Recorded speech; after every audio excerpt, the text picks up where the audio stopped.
fiery horse with the speed of light, a cloud of dust, and a hearty hi-yo silver, the Lone Ranger.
There is one man whose life story cannot be separated from the development of the western United States. The tale of his deeds is not to be found in the written records of those days, but has been repeated through the generations until the people of 7 western states honor the memory of the masked rider of justice. Wherever he appeared, the cause of justice was served. And now, once more, a thrilling story of the phantom figure of the plains. The Lone Ranger rides again. Hurry, Silver! Stretch out those great legs of yours! Crooked gamblers are running the town of Mud Flats! Hi-yo, Silver!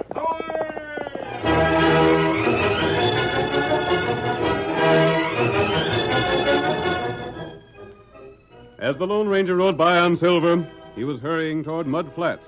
In all the West, no town had a worse reputation. Though smaller than Dodge City, it was filled with gamblers and crooks of every description. Honest people found difficulty making a living. And as the sheriff had been elected by the town's worst element, there was little chance to correct the situation. In the first scene of our Lone Ranger drama, 15-year-old Tommy Goodwin is walking down the main street. His steps are slow, and his eyes fixed upon the ground. When his father speaks to him suddenly, he looks up in fear. Tommy, where in thunder have you been? Your ma and me was worried half sick about you. Oh, Pa. Have any trouble? No, not exactly, but Where you been all this time? We sent you out 4 hours ago to pay over that cash to the storekeeper. Yeah, I know. You paid him, didn't you? Well... Tom, look at me. What's the matter with you? I didn't mean to do nothing, Pa. Did you pay our bill at the store? I was gonna. Did you or didn't you? No. You didn't pay it? No, I didn't. Why not? You know blame well what we had to do to get that cash. I had to sell the jewels your ma's been treasuring ever since we left Virginia. We had to pay that bill or we won't get no more credit at the store. I know it, Pa. Why didn't you pay? Where have you been all this time? I met Harv Riggs. Riggs? That gambling crook? Yeah, he stopped and spoke to me, and we got talking. He said some mighty fine things about you, Pa. Dirty coyote never had a good word for me in his life. Oh, but he did. We got to talking, and he was going to tell me about some of the things you'd done in the Army. Then what? Well, I was listening, and the first thing I knowed, we was inside the cafe. Riggs' place? Yeah. And he got you to gambling and took the cash? Well, not at first, you see. We just cut cards for high cards. For a nickel. For a nickel a cut, huh? Yeah, and I won. I won most $1 cutting cards, and then he said I had to give him a chance to get the $1 back. A dirty, scheming rat. I still don't know, Pa, how it happened, but the first thing I knowed, we was sort of cutting for more and more money, and the next thing I knowed, I was broke. You go on home. Pa, I didn't mean to... You go home and tell your ma I'll be along in a little while. I'm going to call on Harv Riggs. That skunk's gone too far. He ain't satisfied robbing every road man in town. He's got to pick on kids your size. Get to home now. Tell your ma I'll be along by and by. I'm going in and see that polecat.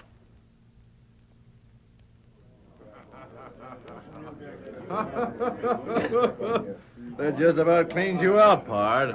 I'm sorry. Yeah, you look sorry, Riggs. Drop in again sometime, and I'll give you the chance to win your money back. Well, I hope to gosh I know to keep out of this place when I get any more money. Goodbye, and good luck to you. Good luck don't mean nothing around a place like this. Riggs, I want to speak to you. Well, if it ain't Bart Goodwin. Have a chair, Bart. I'll do my talking on 2 feet. You've been telling my boy things about me in the Army, huh? Yeah, and he was sure interested. When you got him in a game and robbed him. $50 you took from him, Riggs.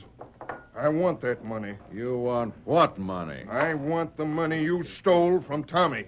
I'm afraid you're barking up the wrong tree, Goodwin.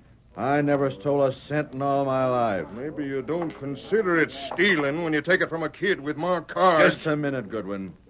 When a man says my cards is marked, I expect him to either prove it or draw his shooting iron. Prove it, huh? All right. I got just $5 here. You expect me to play for $5? Deal them cards. You're playing me now, Riggs, and don't try no monkey shines. I'll stay one more round now. My face disguise all right, Tonto?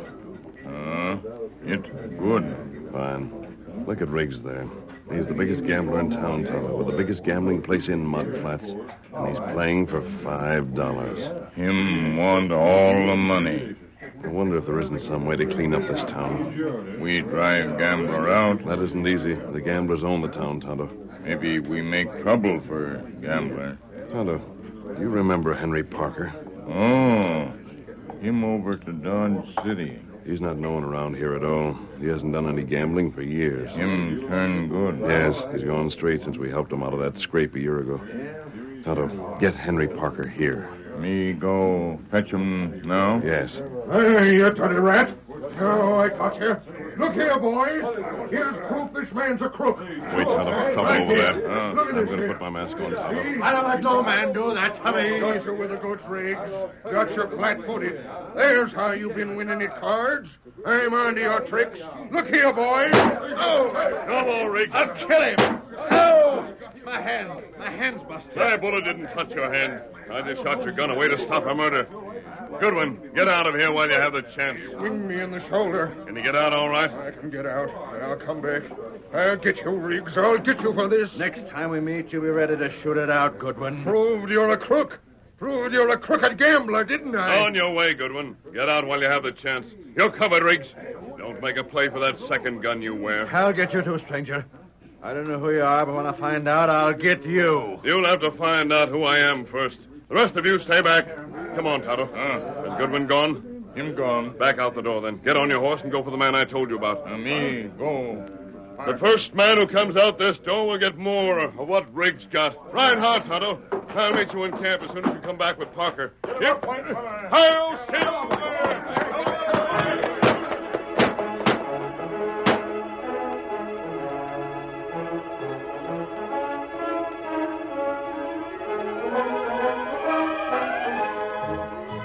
Tonto raced from town in one direction while the Lone Ranger rode in another. That night, the masked man returned to Mud Flats.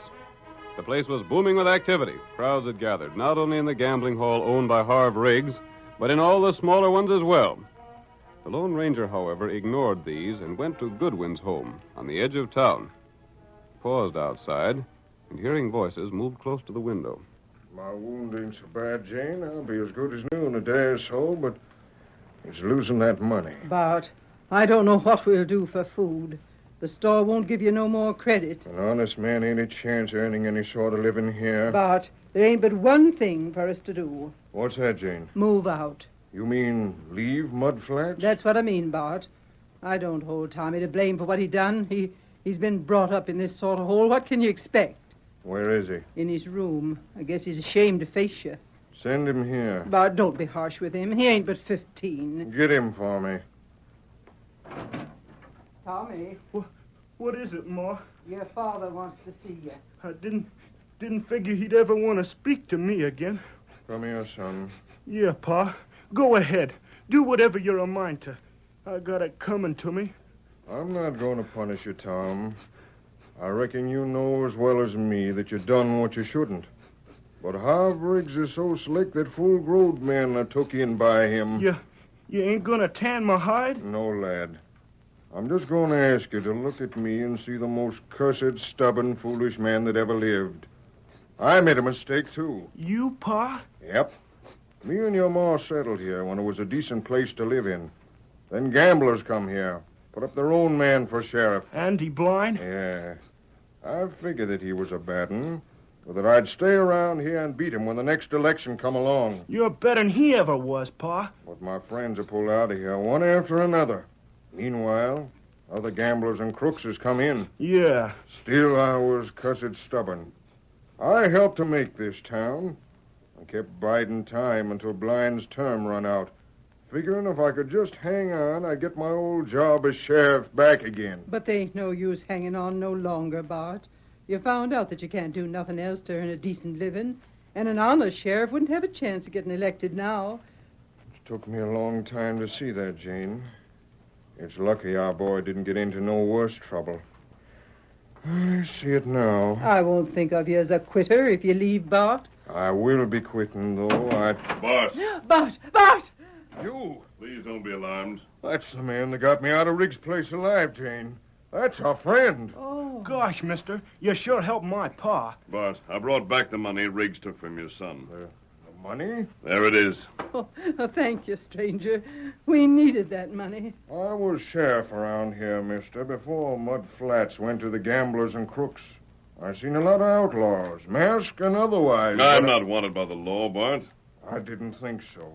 But what's the mask for? Bart, you're going to quit, aren't you? Well, After hanging on all this time, waiting for Sheriff Blind's term to expire, you're going to quit and give up. There's nothing else can be done. Quitters aren't much help in building this country, Bart. But I don't... If other men like yourself who lived in town before the gamblers came here hadn't taken the easy way and moved somewhere else, this town wouldn't be nearly as bad off as it is now. But they've all gone. And so now... the future of this town depends upon your husband. If there was something I could do... There is. You can stay here and be the next sheriff. Who'd vote for me? All those who are left here after the crooks leave town. Let them be the quitters. There wouldn't be many folks left, though. Others would come in if the town was safe for them. Good citizens like you. Oh, you don't know what you're asking, stranger. I'm asking Bart Goodwin to stick.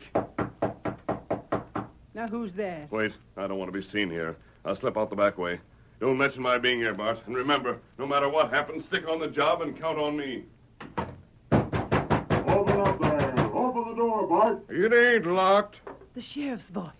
Come on in, boys. All right with you. There's our man. What do you want here? There's the cash right on the table. Well, that makes the case a pretty slick one, don't it? What do you mean? I mean your pard was with you at Riggs' place. Here's Riggs himself. Yeah, and there's the cash he stole from me. That's our money.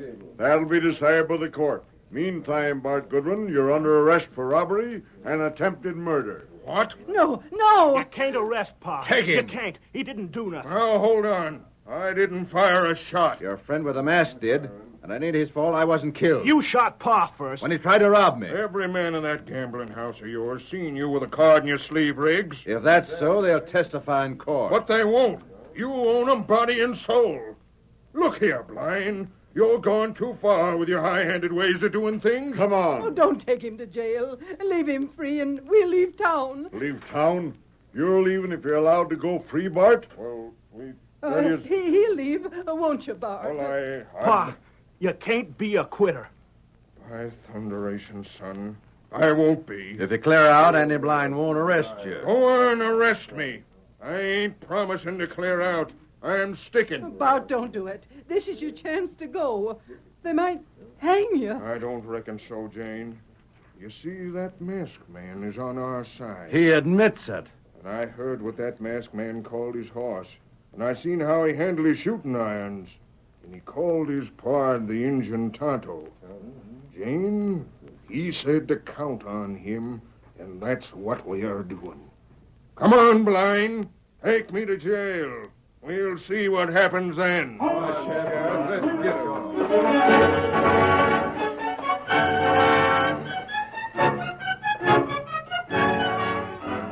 the curtain falls on the first act of tonight's Lone Ranger drama. Before the next exciting scenes, please permit us to pause for just a few moments.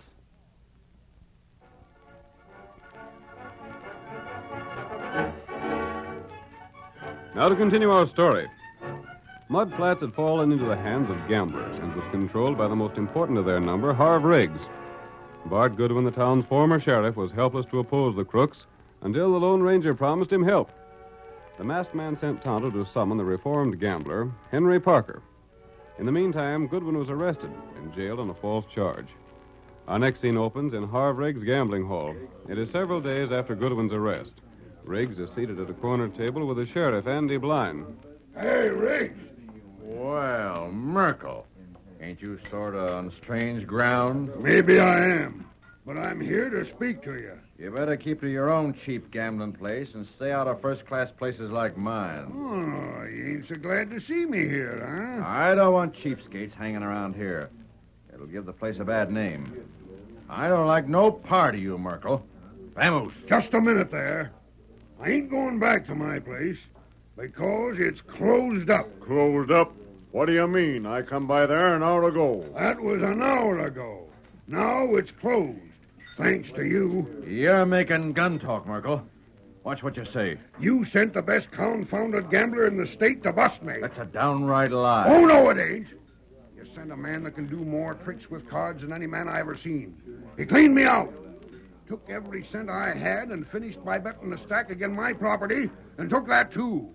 And he left my place laughing at me, saying you'd be glad to hear how he come out at his first stop. I said you lied, Merkel. I say it again. I never gave a hoot about the small-time business you had. I didn't send no one to bust you. But now that you are busted, I'm glad to hear. Well, you... You heard what Riggs said. Now clear out, Myrtle. All right, you... Get! What do you make of that, Riggs? I don't know what to make of it. You know blame well I didn't send no one to bust him. By thunder, I'd like to see the man that done it. Me too. If there's any first-class gamblers with a lot of cash, I want them in my place.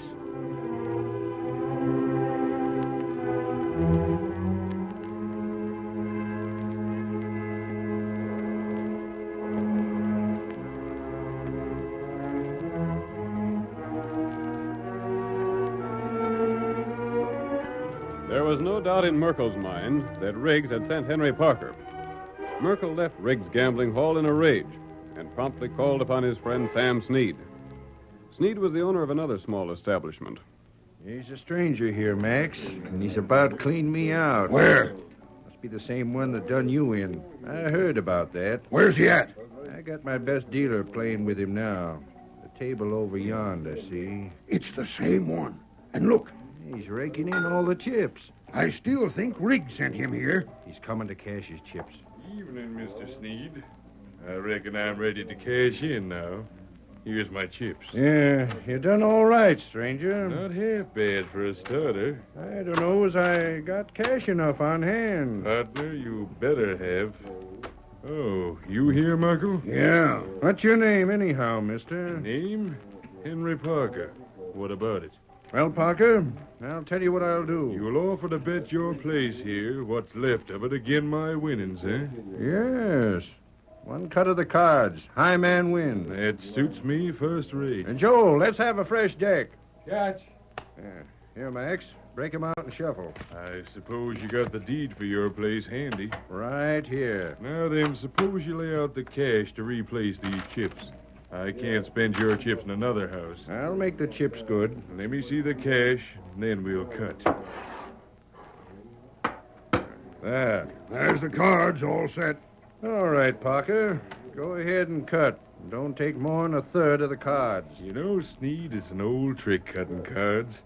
When a man wants to be sure to win, he uses a deck that's fixed up, so's the high cards are a mite longer. Now, if instead of cutting by gripping the cards from the side, I take 'em by the ends, I can feel the long card and show you the ace of spades, which can't be beat. You? There. Why, you... Of course, if the deck's an honest one, I done that just by luck. If it ain't honest, it's your deck. That's the same stunt he pulled on me. Likely my friend taught the trick to you, gents. Your friend? Now I'll take my winnings and try some other place. Evening, gents. I'll give you a couple days to move things out of my property, Sneed. His property. He's took my place. He got mine, too. I'm broke. I'm busted. Cleaned out. Who is that hombre, anyhow? His friend. He must have meant Harv Riggs. I figured the same. But Riggs denies it. Sure, he deny it. But the ornery polecat, he's trying to drive out all competition. Nothing is too small for him to want. Look at how he took Tommy Goodwin in. Yeah. Listen, Max. Huh? Leave Parker go. Leave him alone and see what he does next. Wait. Hey, you.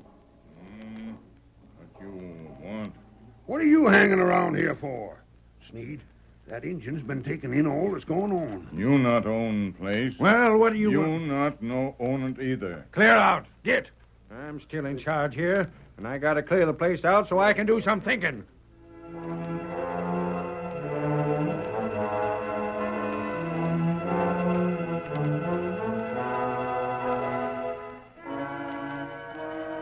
Tonto rode to the small, well-concealed camp, where he met the Lone Ranger. The faithful Indian told what Henry Parker had accomplished. Riggs and the sheriff were amused by the losses suffered by Merkel and Sneed, but Henry Parker had not stopped. He appeared in 2 more places. In the first, he collected his winnings without bothering to cut cards for the property. In the second, he was surrounded by a group of excited men who watched his play. Parker is speaking. You'd better win this time, my friend, or you'll be cleaned right out. Go on, give me 2 cards. 1, 2. I'll play what I got right here. You're bluffing me again. Then raise me. Match that. Matched and raised. Blast you. I still say you're bluffing. You can say what you please, but just let's see your cash. I ain't no more to raise. I'll see you. Full house. You. You gents have a lot to learn about this game. Now I reckon I'll be saying good evening to you. That's 4 of us he's wiped out. How's he do it? I thought I knowed my own cards, but blasted if I... You follow him. What's that? You here? You follow that fella. See where him go. Why? What do you know about him? Maybe plenty. Let's do what the redskin says. He must have a fortune in that bag of his. Come on, let's go.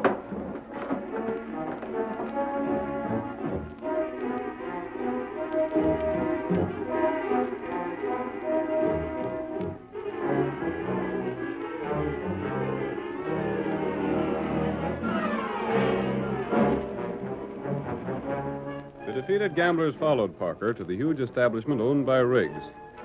They stood outside while Parker approached the table occupied by Riggs, carrying a heavy money bag in each hand. The gamblers paused only long enough to note the meeting, then went around to the side of the hall and listened in at an open window. Now, don't make no sound. Just listen to what's said. Maybe the Injun was right after all. There's Parker and Riggs. There you are, Riggs.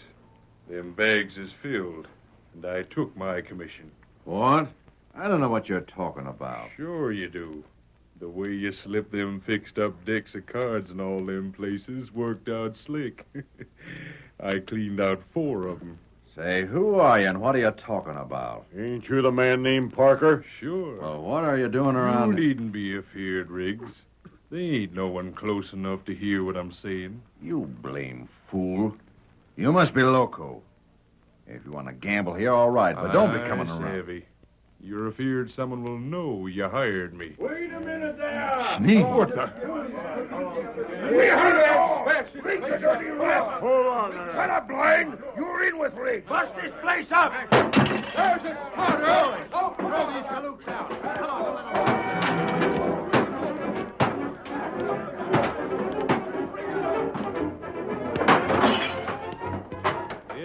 Gamblers were determined to wreck the Riggs place beyond repair. Guns blazed, the bar was overturned, chairs and tables were smashed.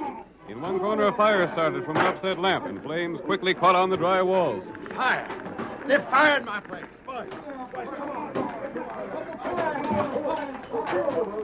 Place burned now. That's That's more than we figured on, Tonto, but it's just as well. The men will get out all right, but all of Riggs' equipment will be destroyed. That's right. Now it's time for the Texas Rangers to move in. And there they come, mister. They waited just like you said. They wanted to clean out the outlaws for a long time, Parker, but they couldn't come until they were sent for. And Sheriff Blind wouldn't send for them. Then how'd they happen to move in? They think Blind sent for them. Blind won't dare deny it. If he does, he'll implicate himself with the outlaws. Now to get the man who's to be the next sheriff. Come on, Silver!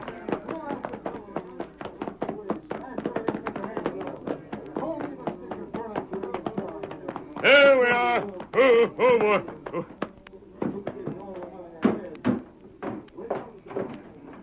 Bart. Here I am, mister. You'll not be held in that jail much longer. I heard all the noise. Hey, what's happened? A man cleaned out all the small gamblers, then made them think Riggs hired them for the job. They smashed Riggs' place and it caught fire. He did? Great guns. That's swell. The Texas Rangers came thinking Sheriff Blind sent for them. They're arresting most of the gamblers and will recognize them as men wanted by the law. Did Blind send for the Rangers? No. But with a dozen outlaws living here, Blind can't deny sending for them unless he admits that he was in league with the crooks. If he admits sending for them, some of them will kill him. That's why he'll have to clear out of the town. The crooks will be jailed, the sheriff run out. And then, Bart, they'll have to elect a new sheriff. And I think there's no doubt but what you'll be the man. Say, who was that riding away so fast? That's the ex-sheriff, Andy Blind. Stand back away from that door, Bart. There. All right, Bart. There's no one left to insist that you'll be jailed. Gosh, you sure meant what you said when you said you'd stand by me. Bart, make this town the place it used to be. I sure will do that same or die a trying. The sort of place for Tommy to grow up in. Tommy and all the other young'uns. I've emptied my saddlebags. The money there is gambler's money. Most of it taken dishonestly from people who were victims of the vicious business here. You use it to the best advantage. Gosh. Help those who need help and stick to your job.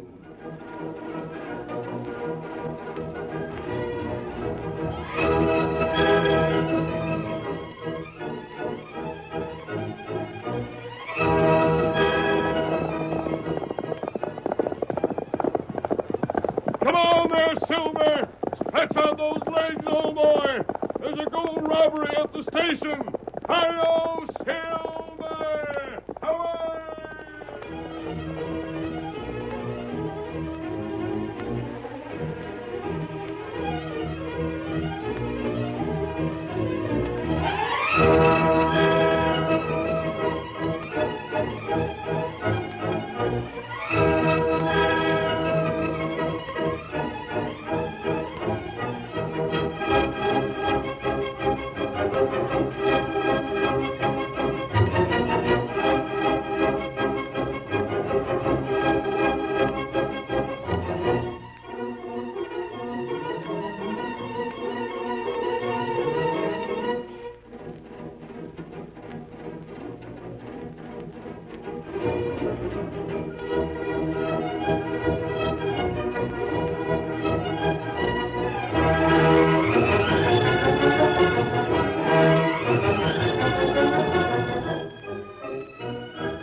The story you have just heard is a copyrighted feature of the Lone Ranger, Incorporated.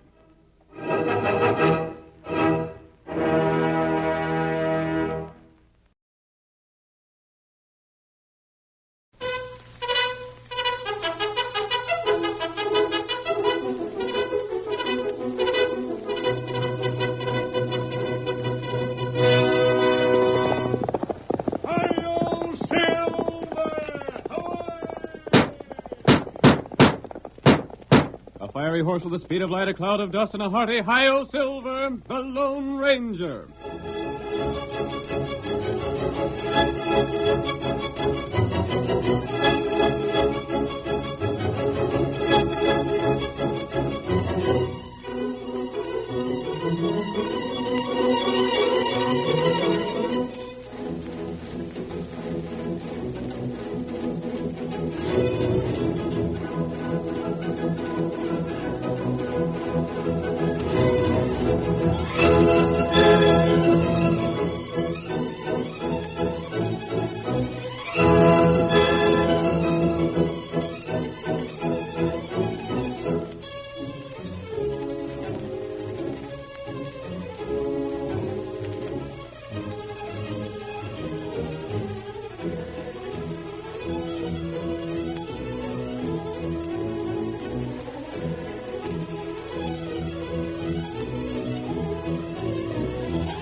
Countless stories have been handed down from generation to generation concerning the stirring deeds of the mysterious masked rider of justice.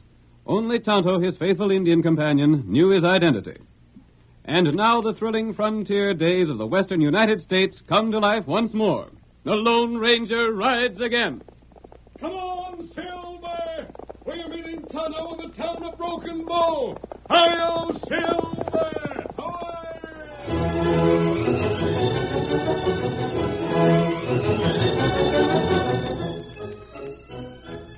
The town of Broken Bow grew up around the railroad station and a telegraph office. Frequently, a train pulled into a siding and stopped there overnight to wait for the train to pass in the opposite direction. On these occasions, the crew of the train would spend the night in Broken Bow's hotel. In the first scene of our Lone Ranger drama, we see Mike Murphy in the cafe, surrounded by a group of men. Mike is the engineer of the westbound train that is stopped for the night in Broken Bow. I'll be blasted if an Irishman ain't got the worst luck of man or beast. What's bothering you, Mike? Ask Sam, he can tell you. I ain't just sure, but something tells me Mike was sort of planning on seeing Betty tonight. But, Mike, ain't you pulling out with your train? You're handling the throttle on the westbound outfit, ain't you? I should go west when the eastbound is coming this way. Is that what's holding you here? You know as well as I do it is. Now, wouldn't it be a fine thing if I was to meet the eastbound on that single track of ours? I was forgetting that. It ain't that Mike gives a darn whether he stays over or not. That is, he don't care as a usual thing. But he's got an idea Betty should have been here to help him pass the time. Sure, and that's what I think. As a matter of fact, Mike, when she left town to visit her friend, she didn't have no thought that you'd be in town tonight. I'll be talking it over with her. By the way, Mike, you ain't heard talk of Snake Lofgren and his gang being around this country, have you? Ain't heard a word. Snake Lofgren? I don't know. One of my deputies had an idea. He'd seen one of that bunch of coyotes the other day. But maybe he was mistaken. He wasn't real sure. Well, here's hoping he didn't. It'd be a black day for us if he was to show up with that pack of hoodlums of his'n. Oh, probably just talk. Forget about it. How about filling up our glasses just once more? I feel like having another.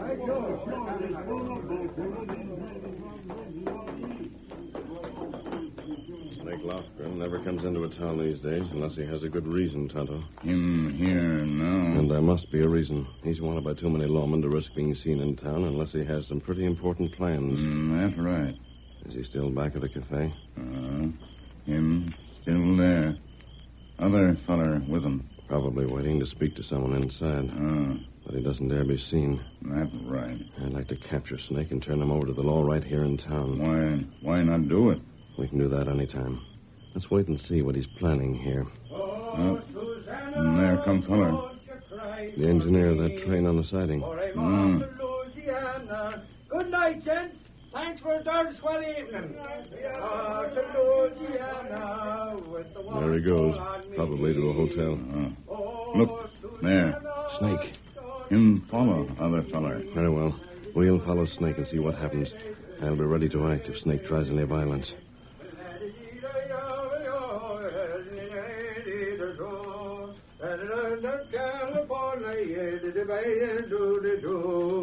Oh, Susanna, don't you cry for me, for I'm off to Louisiana with the washbowl on me knee. Hey, you. Huh? What's the matter? I want to speak with you, mister. Well, speak up. You better step back here in the trees. If you got anything to be saying to Mike Murphy, speak up. I can hear you from here. I says step back. Ouch! Oh, so it's a gun you're jabbing in me ribs. Back where I told you. All right, if that's how you feel about it. But sure, if this is a stick-up, you got me at the wrong time. I'm flat broke. Shut up and get back. I aim to talk with you. You got him, huh, Snake? Yeah, I got him. So it's Snake they call you. Well, it's a name that suits your way of acting. Now, what is it you want of me? Anyone around, Mears? I don't think so.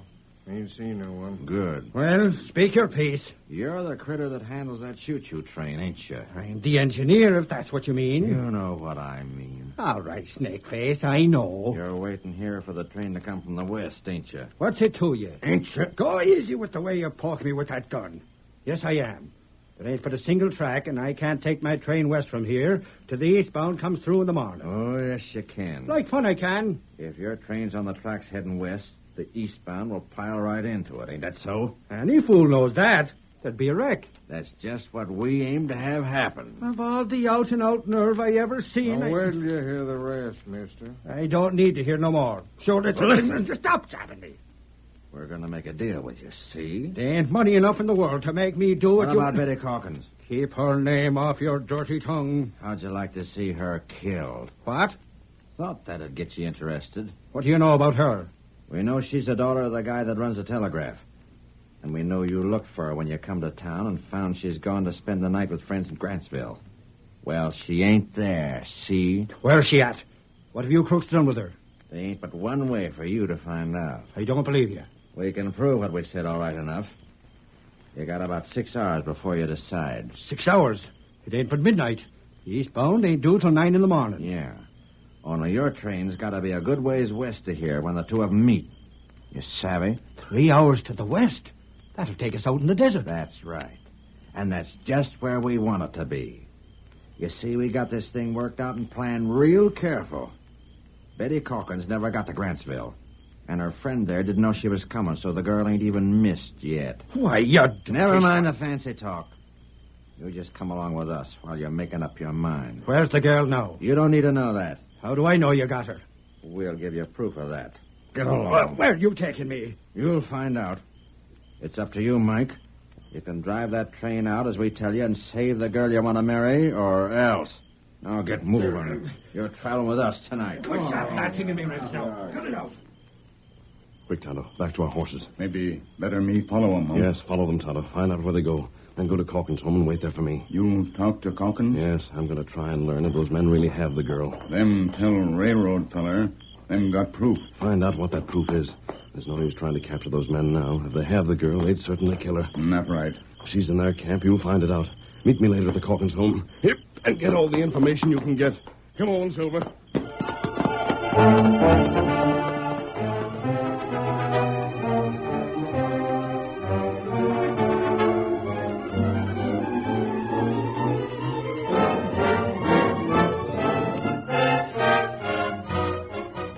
While Tonto followed Snake Lofgren and his companion, Mears, the Lone Ranger rode to the small cottage where Jim Calkins lived with his daughter Betty.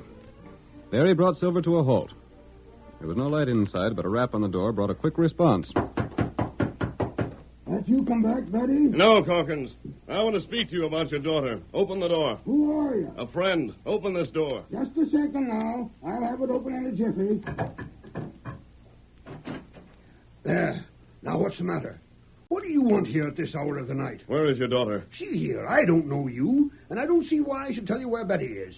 You got a heap of nerve coming here. I'll step inside. No, you see here. Listen to me, Calkins, and try to keep your head. When did your daughter leave to visit friends at Grantsville? Around noontime. Why? How did she travel? On her horse. Did those friends expect her? No. And you don't know whether or not she got there safely? No. Is there something wrong? Calkins, I'm afraid there is. Tell me, you're the telegraph operator on that line. Why would anyone want to stop the train that's coming from the west tomorrow morning? What about the train? That's what I'm asking you. Suppose you light a lamp so we can see each other. Yeah, sure thing. I got a lamp right here handy. Now, just a minute. I'll get it going. Let's something mighty queer afoot, and I aim to find out what it is. If something has happened to Betty... There. Now, sit down. Your mask! What's this mean? Who are you? I told you I was a friend. Right now, I'm afraid you'll have to be ready to hear some unpleasant news. What's happened to Betty? Tell me. Tell me what's happened. I'm quite sure she's safe and unharmed so far. But I think she might be in danger of her life. What? Unless we can do something between now and daybreak. Tell me what you know about her. First, tell me what there is of value on the eastbound train. I can't tell. I can't tell no one. Someone already knows. How? I don't know how, but Lofgren and his gang have captured your daughter. They're holding her so they can force Mike Murphy to start the engine west before the eastbound train comes by. Well, that'd mean a wreck. It would. And Betty, where's she at?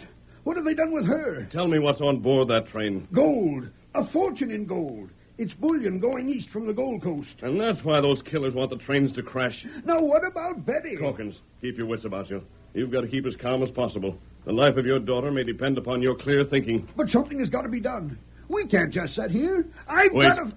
If Betty hasn't been harmed so far, she'll be safe until morning. I have a friend who'll come here soon, and he may have a lot more to tell us. Meanwhile, you can tell me who might have known that Betty planned to ride to Grantsville. I don't know. Who would be able to tell the outlaws that there was gold on that eastbound train? I don't know who'd tell that. I don't know how there could be any such leak. It was confidential. Think, Hawkins. Think hard. It may save Betty's life.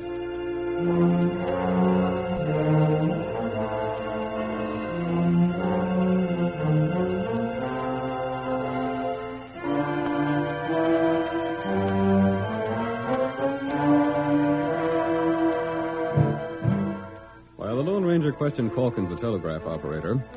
Snake and Mears joined their outlaw friends at their camp in the forest. They tied Murphy securely to a tree. Then Snake removed something from his saddlebag and showed it to the engineer. Now then, Mike, take a look at this and tell me if you recognize it. Fancy ribbon. There ain't but one hunk like that in the state. So you know it, huh? I fetched that from St. Louis. Uh-huh. And give it to Betty Calkins, didn't you? Yes. Then how do you reckon we got it if we didn't capture the girl? You dirty rats, you. May the devil take you for what you done. Ain't no use straining again them ropes, Murphy. You won't bust 'em. Now maybe you want a little more proof before you're convinced. Hey, you. Fetch that horse here. I'm in, Snake. I don't know if you know the girl's horse or not, but this is it. Where is she? Murphy, there ain't but one way for you to ever see the girl alive. That's to do what we told you. Kill me fireman and a couple of the lads that's on my train, and kill the crew of the eastbound. Let the crooks like you get away with whatever's aboard the train.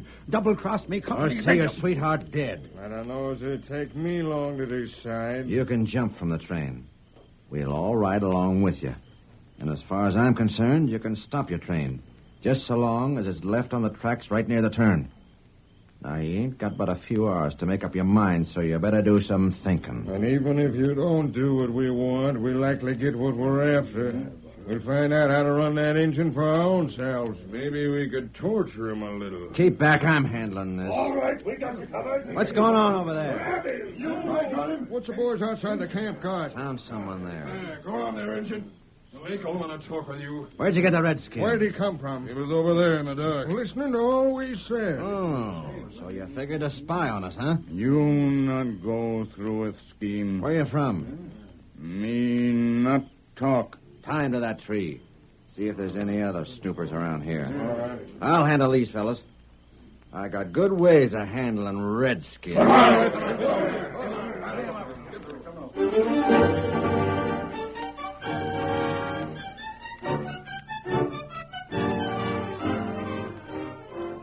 The curtain falls on the first act of our thrilling Lone Ranger drama. Before the next exciting scenes, please permit us to pause for just a few moments.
And now to continue our story. The Snake Lofgren gang made Mike Murphy, the engineer of the westbound train, a prisoner.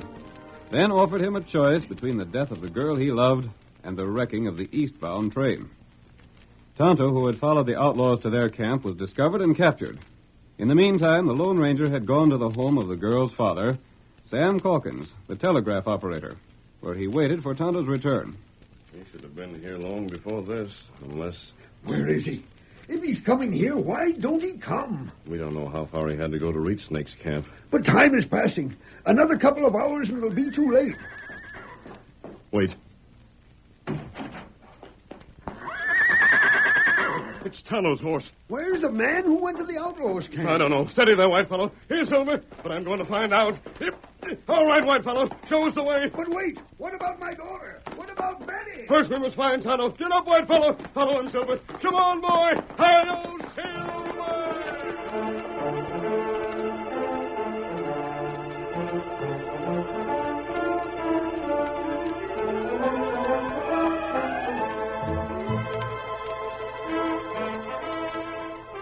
Tonto's horse led the way to the forest, while the Lone Ranger followed cautiously. He knew that the appearance of Whitefellow without his master meant that Tonto had been injured or captured. In the outlaws' camp, Tonto was stolidly facing Snake Lofgren. Now, Mears, hand me that bullwhip. Here you are, Snake. Injun, you going to tell me what you was here for and who you're reporting to? Or have the living daylights beat out of you? Me not talk. No? We'll see about that. Maybe we better go over and shut the engineer's mouth, huh, Snake? Yeah, maybe we had. After we open the engines. Mike can't hear us way over here. Go on, boss. Use the whip on the engine. What are you grinning about?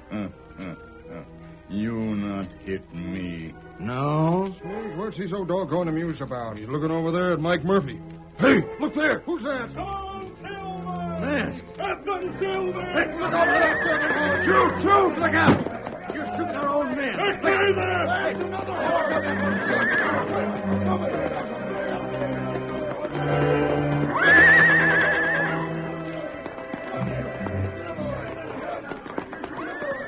Silver, closely followed by Whitefellow, charged into the outlaws like a furious demon. The Lone Ranger, using his guns as clubs, fought his way to Tonto's side. Then, whipping out a knife, he slashed the ropes that bound his friend. Get on your horse, Tonto. Help me. Me ready. What about Mike, feller? Leave him here. Don't let him get loose. Hi-yo, Get away, White feller.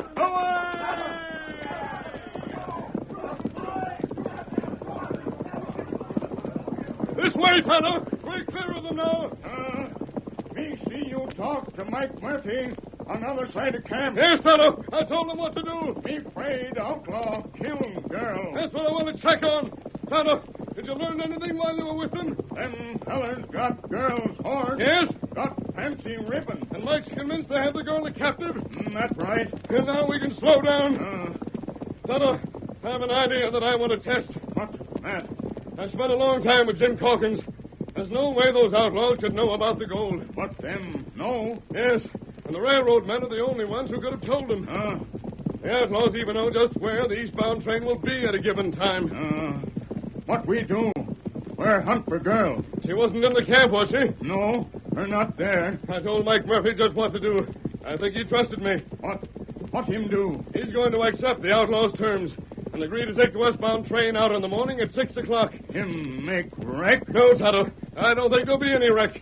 If I can prove just one point, we'll be able to send the lawmen to capture the Lofgren gang. What that point? You'll learn all about it very soon. Come on, Silver!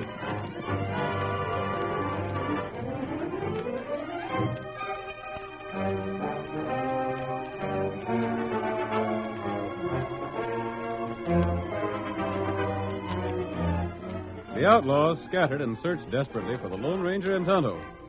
Meanwhile, the eastbound train thundered on.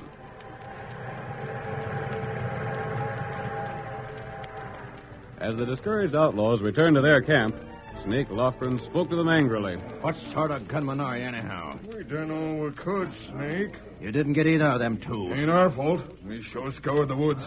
I don't know how in heck them two could get away so fast. We kept after them for a time. We didn't have a chance of catching up to them.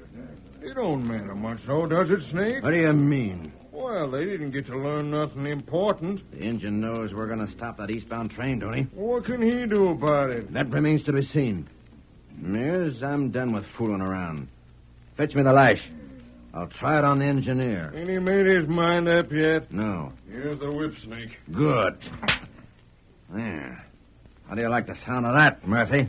Flashing me won't help. It's getting close to time for you to take that train out. Are you going to do it or not? Where is me girl? You won't find her till you do what I want. Are you going to do it or ain't you? The girl's life depended on me.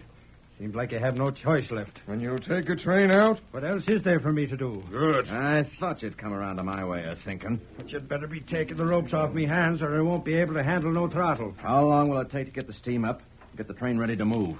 What time is it now? Around 5. You better be starting right away. I'll have to get me fireman. Oh, no, you don't. Me and Mears will go along to feed the boilers. Sure, but I don't need only one of you. Mears will be the one. I'll keep a gun on you so you don't try no tricks. You don't take no chances, do you, snake face? Cut his ropes. 3 of you keep guns leveled on him. I ain't gonna have nothing go wrong at the last minute. I'm watching him. When'll I get to see me girl? After the wreck, when you come back here. I'd be willing to give odds that you double-cross me when I do what you want. Only there ain't no choice for me.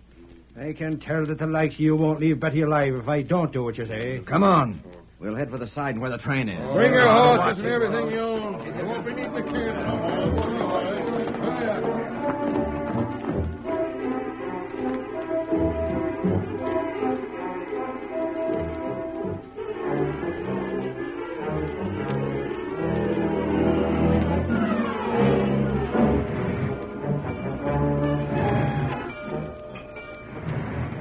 Sometime later, the heavy westbound train was ready to move.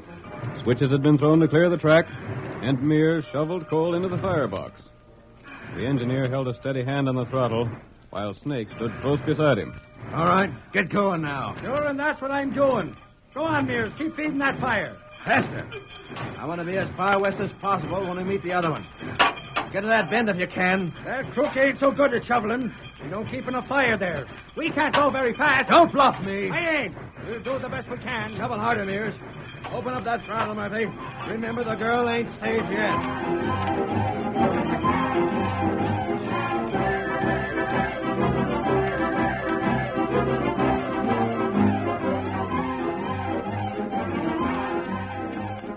The train went roaring westward toward the approaching eastbound train.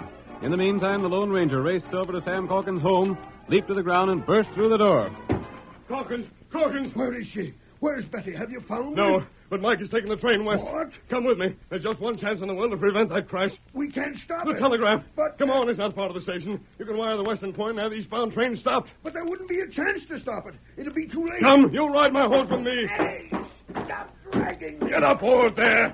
All right. All right. But I tell you... Come on, Silver. There isn't a chance of stopping that train now. Don't you even want to try? Yeah, sure. But Betty, my daughter. Come on, Silver. Not so fast. Here we are. Now get into that office and contact the western operator. Oh, Silver. Oh, boy. I tell you, there ain't no use. Inside. There's your key. Use it. But I... Hawkins. All right, stranger. I'll try and reach him. Ask if the eastbound train has passed that point yet. That's what I'm doing. I'll go outside and tighten the cinch on my saddle. Call me when you get your answer. All right, stranger. Well, Silver, we'll see if we were right in what we figured. I hope he doesn't keep us here too long. Tonto will have a hard ride as it is. Hey, mister. Did you get an answer? Yeah. The train's already past that station. There ain't no way to stop You it. crook. Well, what's the matter? What do you mean? You mean to say you had a message from the west? Yeah, sure. How? Look at your wires. They've been cut. What? No message could go to the west or come from there. Calkins, you don't want that train saved. It's a frame-up. It's a rotten scheme that you're working with the Lofgren gang. You took advantage of your friend Mike Murphy's love for your daughter. You're the one who told Lofgren about that gold. You're the one who planned the whole thing. No, wait.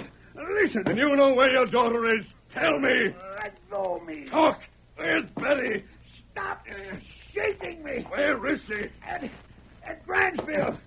I gave them others her horse. She rid another horse. Let me go. Yeah. I suspected you when we talked last night. And Mike Murphy, he'll prove you a crook. If you're here when the law comes, you'll get what Lofgren and his gang will get. Hi-yo,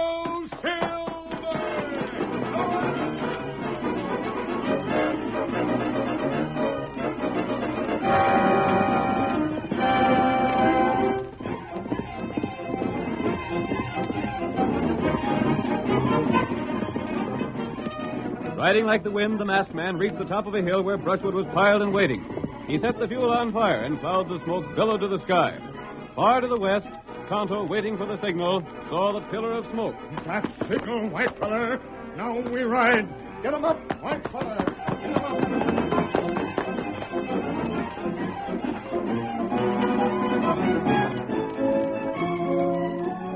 Tonto had already brought a group of lawmen to the scene. A few quick words, and the hard-riding men led by Tonto sent their mounts thundering along the rails. Meanwhile, in the cab of the engine, Snake was urging Mike to put on more speed. I tell you, Snakeface, this is the best we can do. That critter don't keep enough steam up. Shovel harder, Mears. Shovel harder. You shovel for a time. I'm all in. I gotta keep this critter covered. We gotta make more speed than this. What's that coming at us? It's the Saints he praised. That engine.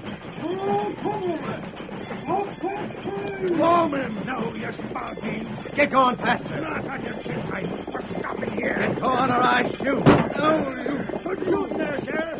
Wait, I surrender. You all right? You bet I'm all right, Injun. What about the girl? Her safe. Masked friend send message. Girl's father in scheme. Yes? The engine explained everything to me, Murphy. The girl is safe. So you can put the engine in reverse and get back to the side. That I will. Pile aboard. Put your horses in the second car, and then we'll show these spalpeens that this engine can go a lot faster in reverse than she done heading west.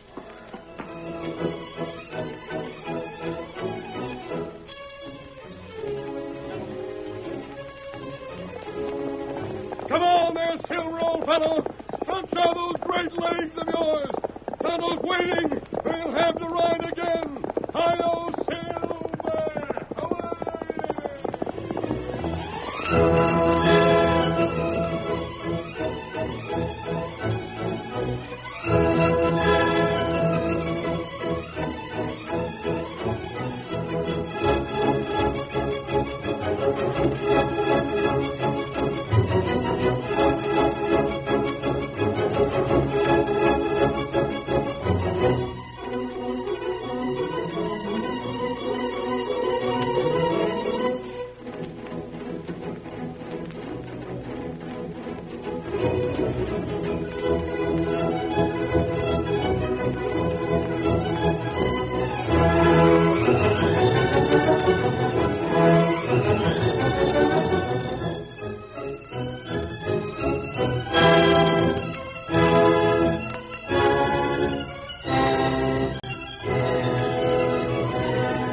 The story you have just heard is a copyrighted feature of the Lone Ranger Incorporated.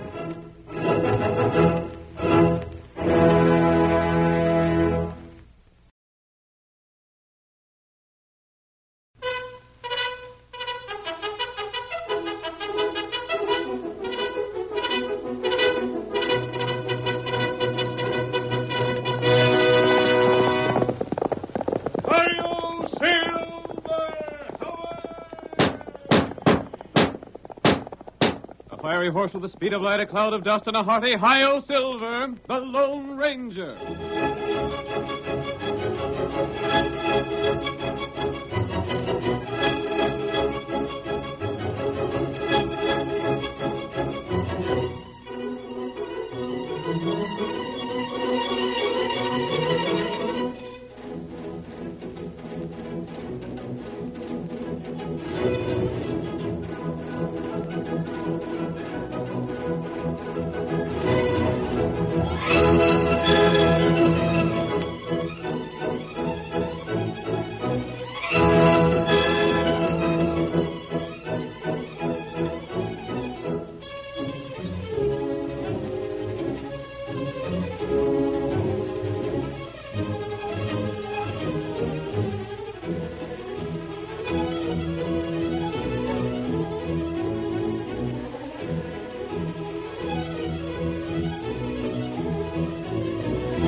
The heroic deeds and actions of the famous masked rider of justice live on and on, despite the fact that the history of the United States does not record any of his stirring adventures.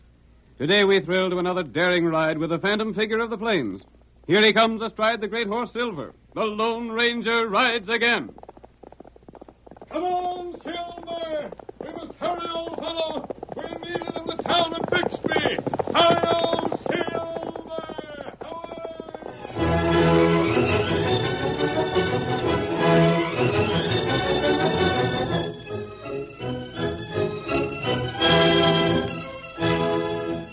The town of Bixby was a typical mining community of the Old West, supplying the necessary equipment of the prospectors and providing recreation for those who had struck it rich enough to patronize the many cafes lining the main street. Lem Purvis, a seasoned veteran of the hills, was celebrating the sale of his gold claim. And as the action of our story begins, we see him surrounded by a number of his friends. The Lone Ranger, unmasked but wearing a disguise, is also present. Just step right up, boys. The drinks is on me. Come on, boys, step up. Lem Purvis is buying. What's the celebration? Lem sold his mine. Got $200 for it. Come on, join the fun. Lem's luck has changed, sure enough. Won't Tom Gordon be surprised when he hears about it? He ought to be. Told me this here sample of ore wasn't no good. Told me my mine was worthless. First worthless mine I seen to pay $200. Did you have the ore assayed? Yes, stranger. It ain't even worth the effort of digging it out in the ground. What do you mean? I mean it ain't what it looks. It ain't no good. But that Eastern dude, Carter Dodson, bought my mine lock, stock, and barrel when he seen this here sample. How do you know the sample is worthless?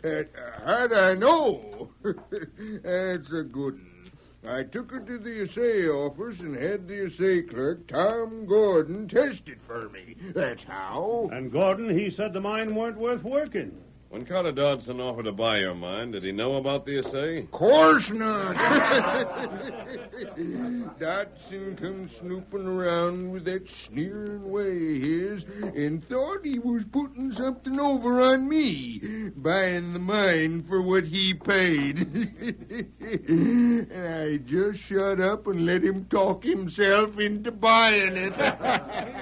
Never did like that Dodson fellow, no how. He's got it coming to him. About time he was given a little of his own medicine. Slicked up Easterner. Carter Dodson represents a gold mining syndicate, doesn't he? Yeah, that's right, stranger. Has he been here long? Nope. Come from the east about 2 months ago. He's been trying all sorts of tricks on the boys here. I'd like to see his face when he finds out that Betsy Ann is worthless.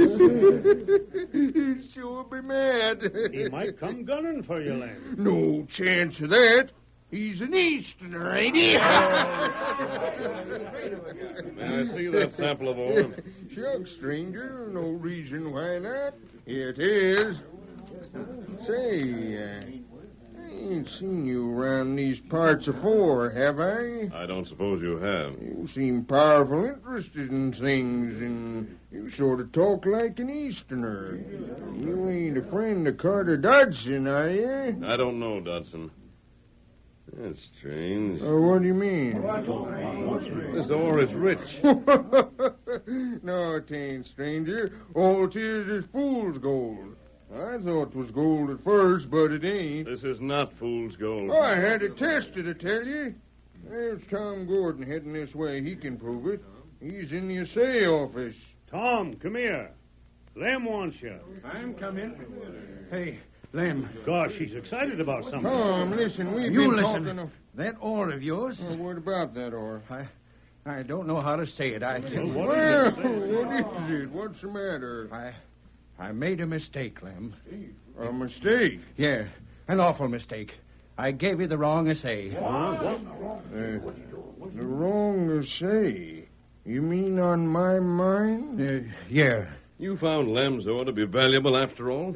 That's right, stranger. Lem, I don't know what to say about it. I heard about you selling the Betsy Ann. You mean to tell me the Betsy Ann is worth something? Yeah, that's just it. It's worth a lot, Lem. I can't believe it. It's the truth. I wouldn't have had it happen for nothing. But I tell How you, valuable is the Betsy Ann? I reckon the ore run over $25 a ton. And I sold the whole claim to Dodson for $200. I wish I'd have found out sooner. I sure do, Lem. You wish? Why, you Lem, don't... you better watch out. So, you made a mistake. Yeah, I told you that Seems to me that's a pretty good mistake you made for the Easterner. What do you mean? I'll tell you what I mean. Dodson stands to make thousands of dollars out in my mine. Yeah, but And with 2 days around the assay office, you didn't find out the mistake till I'd shined over the mine. I know, but Lem... Shut up! You don't make much money on that job of yours, Gordon. You might be able to stand a little extra cash, mightn't you? Lem, you... I've been slaving for years to get a good claim, living from hand to mouth. And then you make a mistake. I've been robbed, that's what. You robbed me of my rightful money. Careful, Lem. You keep out of this, stranger. I'm beginning to catch on to things around here. He's got a gun! Lem, don't shoot. You can't do it. I ain't got a gun with me. You can't shoot me down. You change them samples of purpose, and you'll pay for it. You can't rob Lem Purvis and get away with it. Lem, put down your gun. I won't. Gordon, you're gonna pay. No! My hand, you shot me. You're not hurt, Lem. I simply knocked your gun out of your hand. I could have got that crook if you hadn't interfered. If you'd shot Tom Gordon, you'd have hung for murder. But he stole from me. You've no proof of that. It's your word against his. That's right. I swear it was a mistake. A darn convenient one for Dodson. Yeah. Quiet! Gordon, whose report did you confuse with Lem's? Jeff Sawyer's, mister. He'll be powerful disappointed when he finds out his mine ain't worth nothing after all. Disappointed? That's a mild word for what he'll be, Tom. Maybe he can still take that offer Dodson made him. What offer? Dodson offered him $1,000 for his mine, but Jeff laughed at him. If Dodson don't know about the mix-up yet, maybe Jeff can take up that offer. Are you going to tell Jeff about it? You're darn right, mister, and I'm going to do that same now. I just hope I'm in time. It's some ride to his place. $200. I reckon I'll clear out myself. Hold on, Gordon. I got more to say to you. Take it easy, Lem. I'll see you when you cool off, Lem. Trouble with you is you got a low boiling point. Red Reddit. I bet he done it a purpose. If only I was sure. You'd never find out by shooting him. Let him go. See what happens next.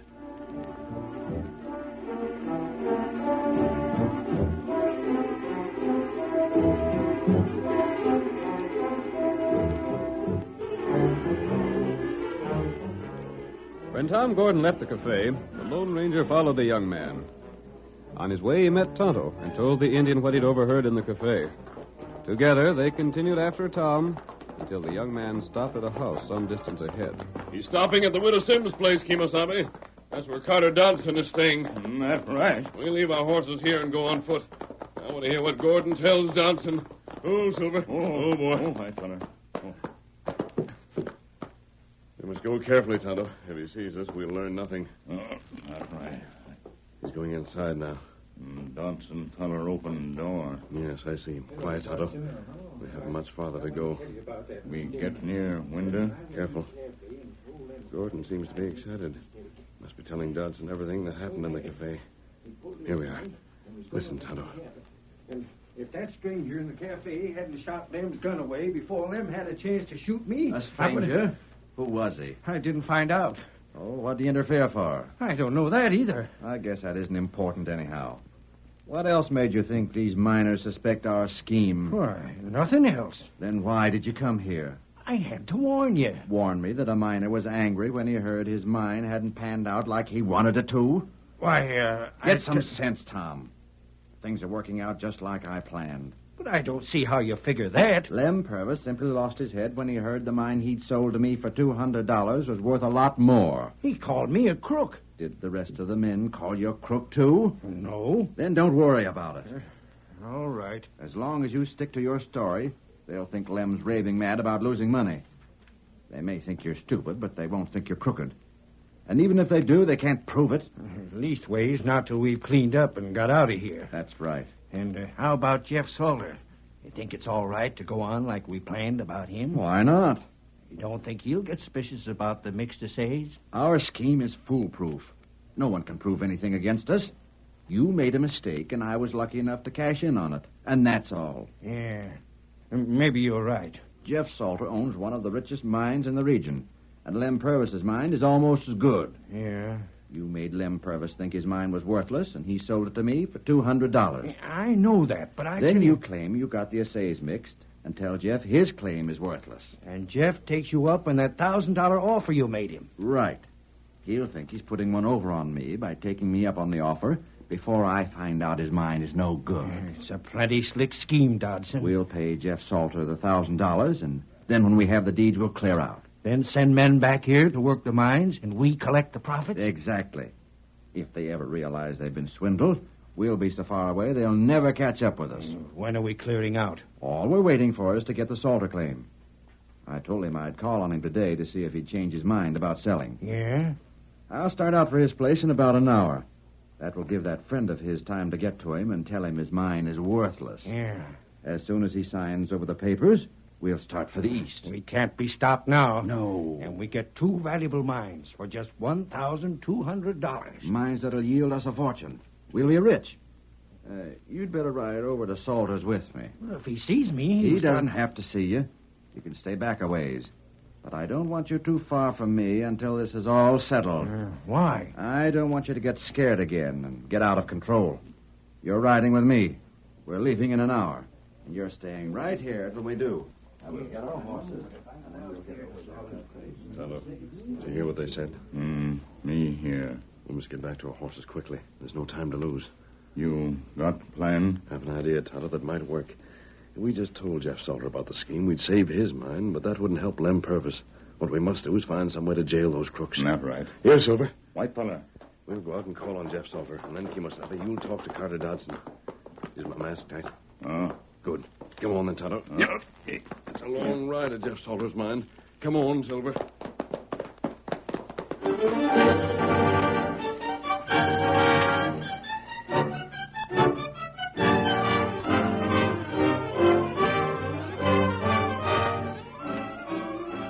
The curtain falls on the first act of our thrilling Lone Ranger drama. Before the next exciting scenes, please permit us to pause for just a few moments.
Now to continue our story. Carter Dodson of an Eastern mining syndicate and Tom Gordon, the assay clerk in the town of Bixby, plotted to cheat Lem Purvis and Jeff Salter out of their claims by substituting false reports on the value of their mines. Lem, believing his claim worthless, sold to Dodson. But the Lone Ranger and Tonto overheard the plot to get Salter's mine in a similar manner and decided to do something about it. We hear their horses coming to a stop in front of Salter's mine. Oh, Silver. Oh, boy. Steady. Who's there? Is it Dodson? I want to talk to you, Mr. Salter. A masked man. A mask means nothing. It means just one thing to me, mister. Outlaw. You and that redskin are after my gold, ain't you? No, we're not, Jeff. Then why'd you come here masked? You had an offer to buy your mine, didn't you, Jeff? Yeah, and what about it? Are you planning to accept the offer? What difference does it make to you whether I sell my mine or not? Just this, Salter. You heard that your assay was mixed up, and your mine really worthless, didn't you? Yeah, but how? What you heard is not true. What do you mean? I mean that it's a scheme to get your mine for a fraction of its actual worth. You mean it's a put-up job between Dodson and Tom Gordon? Exactly. Why, those dirty... Wait a minute, mister. How do I know you're telling the truth? Where do you come in? You'll have to take my word for it, Jeff. Then all you're doing is warning me? Not quite. Huh. I might have known a masked man... Wait. I told you I wanted to warn you against the thieves, but I also want your help. My help? What can I do? I have a plan to catch those crooks, so they'll not be able to swindle other people. I want you to help me. Darndest thing I ever seen. Masked and not an outlaw. Helping people and wanting nothing for it. I like your style, mister. Tell me what you want me to do, and we'll see about doing it. All right then, Jeff. Listen carefully. Here's the plan I have in mind.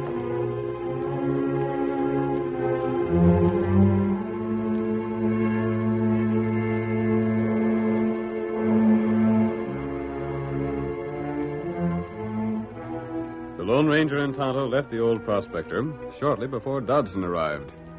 The Easterner did not suspect that his plans were known. Whoa there. Whoa. Hello, Salter. I'm here just as I told you I'd be. Have papers with me and everything, all set to sign.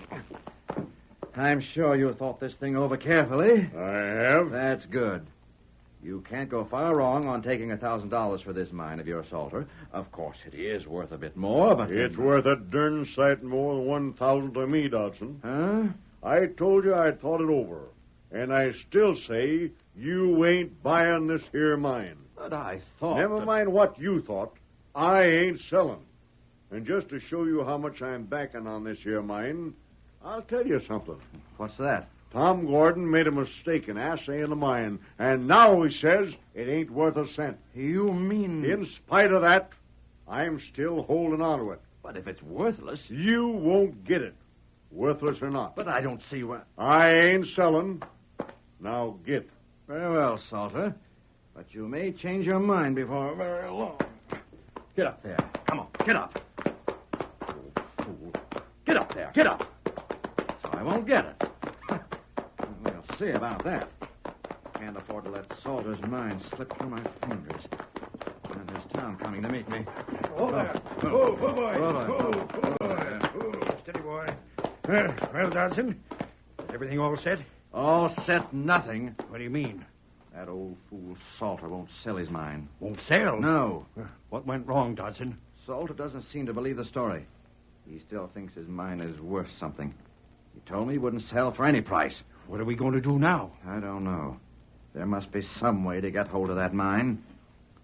What's that? I don't know. Sounded like something moving. Was right over there. Hey, look. It's a man. He's heard what we said. Get him out of there. You come out of them bushes and keep your hands high. Me come. A redskin. Can you understand English? Me savvy. Me here. You talk about gold mine. A smart Indian. Maybe me help you. What do you mean? How could you help? You want mine? Yes, that's right. What were you thinking of? Maybe feller take trip. Maybe he could. A nice long trip. I was thinking about that myself. You mean that... I mean we can't argue that old coot out of his mind. But there's one way of getting hold of it that's sure. You wouldn't... That mine's worth any risk, Gordon. If Jeff Salter was to disappear... You'd let this Injun murder him? That's exactly what I'd do. Me fix Salter. You maybe pay me? I thought you might be hired. But Dodson, murder... What the Indian does won't involve us. With Salter out of the way, we can get his mine. How? You will see that folks think he signed his mine over to us and left town. But if they don't believe it, if we're caught, we'll hang. Murder's nothing to fool with. We won't get caught. I don't like it, Dodson. I don't care whether you like it or not. Do as I say. Now listen carefully. Yeah? I have it all figured out. The Indian will go back to the mine now and take care of Jeff Salter. You understand, Indian? Me savvy. I'll pay you when you've got the job done. Tom, we'll ride back to town. Yeah?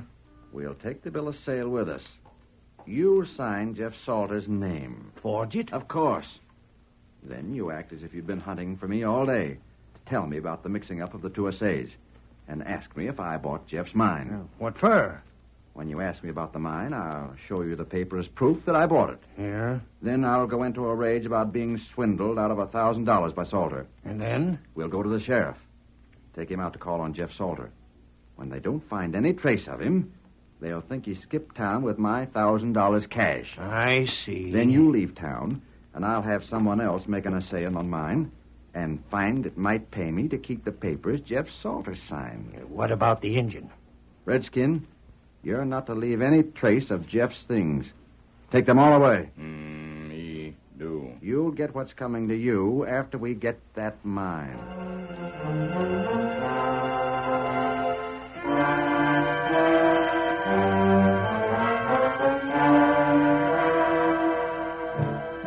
When Dodson returned to town, it was taken for granted he had bought Salter's mine without realizing its worthlessness. Dodson, relying upon this impression, stormed into the sheriff's office. Cheated me, Sheriff. Maybe so, maybe not. He did. He knew that mine was worthless when he sold it to me. Can you prove that, Dodson? I'll prove it, all right. I'll prove it if you'll come out there with me. Well, All of you come. I'm going to have the law on Jeff Salter. He can't swindle me like this. Are you coming or not? All right, Dodson. Reckon I'll have to. That there bill of sale looks binding, though. It won't be if we can prove a swindle. If he confesses. We'll see. Come on, boys. We'll go call on Jeff. Anything to please this gentleman. It wouldn't do for an Eastern dude to be swindled. It's different when the shoe's on the other foot, ain't it, Dodson? Come on, let's go. Get on your horse. I'm coming, too. It'll be right enjoyable seeing Dodson face Jeff Salter. I'll prove I'm right. Come on. Tom Gordon has to come, too. He's the one can prove that Jeff Salter knew about that mine. Yeah, I'm coming, Dodson. Get up there. Come on, get up there, boy. Come on.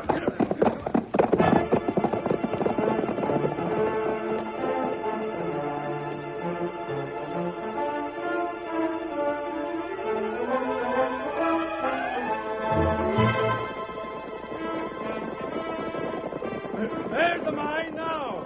Your mine, Dodson. Looks kind of deserted, don't it? Jeff was in that shack by the mine entrance when I left. He ain't around there now. Maybe he's inside the shack or down in the mine. Hold it. Whoa.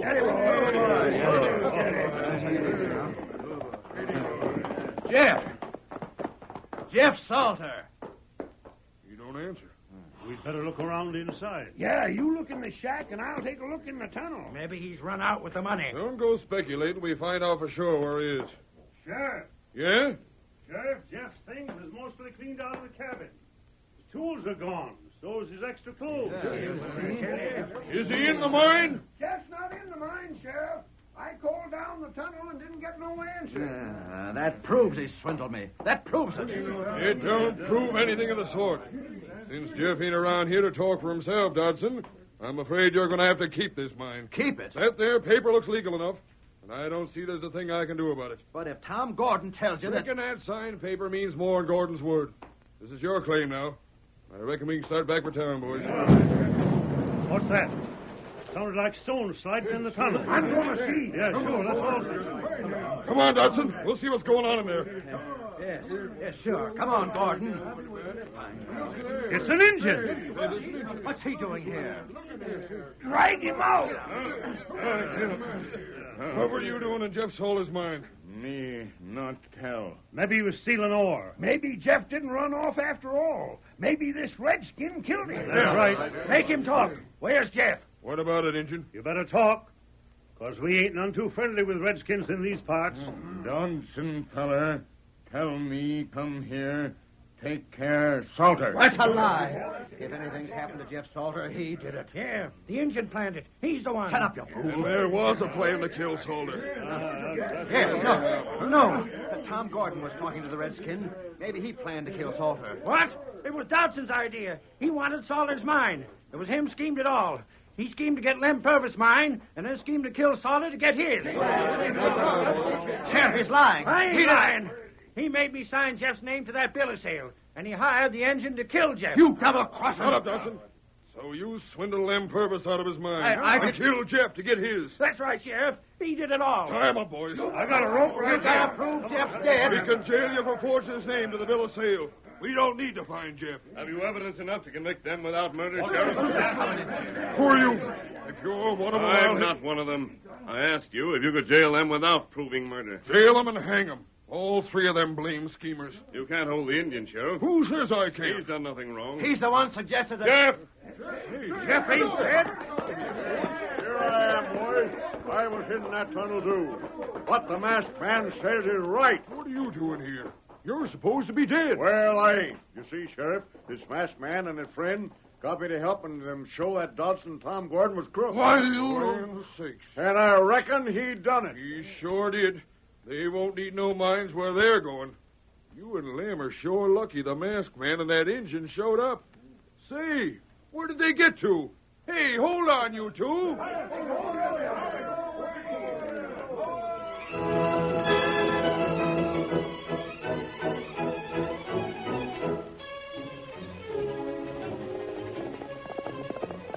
Come on, Silver! Stretch out those great legs of yours! Thomas waiting on the trail ahead!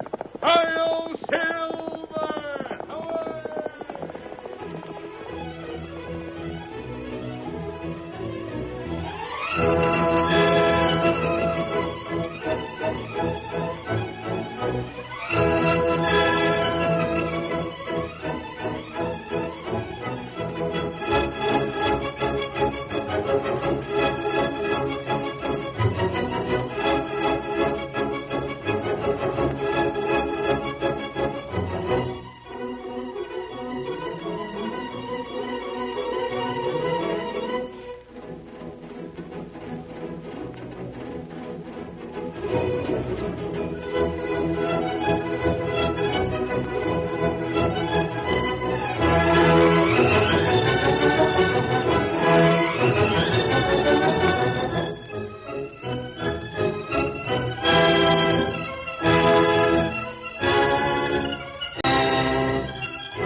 The story you have just heard is a copyrighted feature of the Lone Ranger, Incorporated.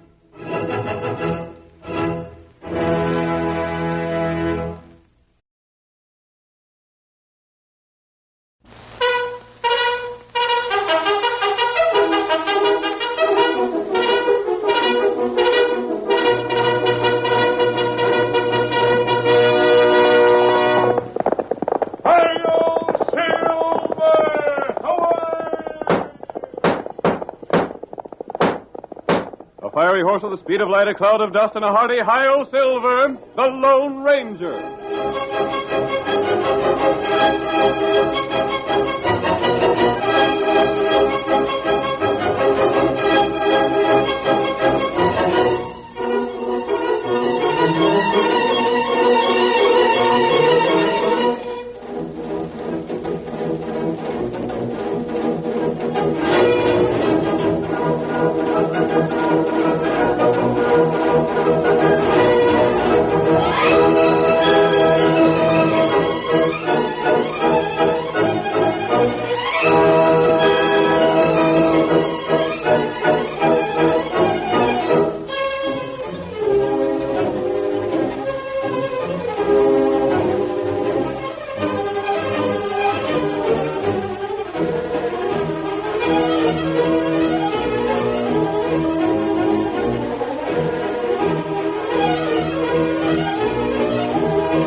The phantom figure of the plains has become a legend throughout the western United States.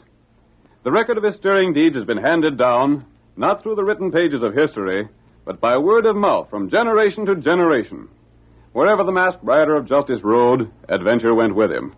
And now the danger trail is brought to life once more. The Lone Ranger rides again. Come on, Silver! Stretch out those great legs of yours! We must bring Bart Colt to justice! Hi-yo, Silver! Away!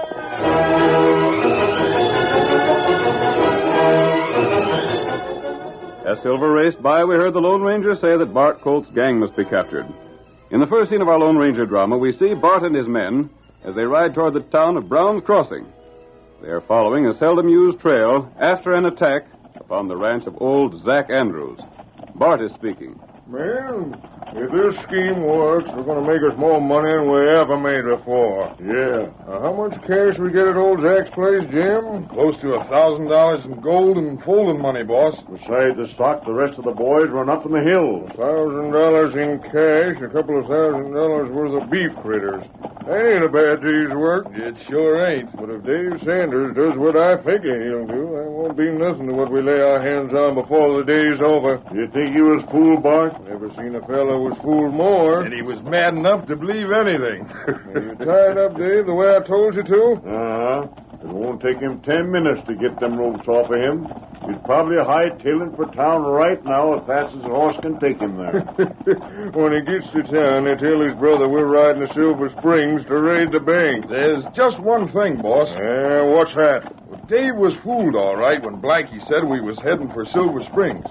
When you acted as though you was mad at Blackie for talking too much, he was eating it up.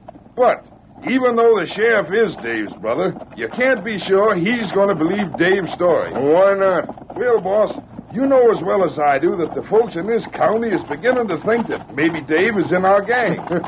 They oughter. I fixed it to look that way, didn't I? Yeah, but if they think he's one of us, they ain't going to credit anything he says.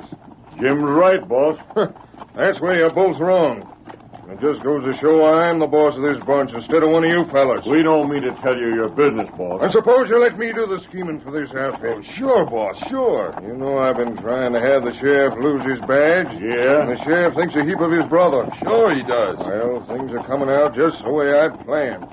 Dave will go to town and tell the sheriff his story. You say he overheard us planning to raid the bank at Silver Spring. He'll do that, all right. It's going to look funny to old Zach and his men when he sees we didn't harm Dave none. That's just what I was saying. But here's the point. No matter what other folks think, the sheriff is going to back up his brother. Yeah. He'd be dead sure we're going to Silver Springs. He get a posse together and ride over there as fast as he can. Only we won't be there. That's just it. As soon as the posse leaves town, we're riding in. And cleaning the town out. We're going to get everything there is to get. Hold up the bank, we'll take what we want from the stores and help ourselves to what's in the cafe. We'll get money and food and liquor and all the ammunition we need. That'll be a good one. And then you know what's going to happen with the sheriff and Dave? What? Everybody in the county's going to think Dave took the men out of town on purpose so we could hold it up. I see, boss. They'll want to kick the sheriff out of office for letting Dave fool them. By golly, I never thought of that. Boss, I got a hand for you. That's the slickest thing yet. And that ain't all. When they throw the sheriff out, most likely they'll give the badge to that deputy of his. You mean Lem Moody? That's the fella. Why, that bluffer couldn't catch nobody. He ain't no more of a lawman than a sheep herder. I know it. And this is what you've been scheming all the time, boss? Yeah. Then my hat's off to you. From now on, no matter what you say, I'm for it. We about close enough to town now? This will do fine. Whoa, boy. Whoa there. Steady, boy. Whoa, boy. We'll wait right here until the sheriff gets out of town. We can see his office from here. These trees will hide us. Just as soon as the posse rides out, we're riding in.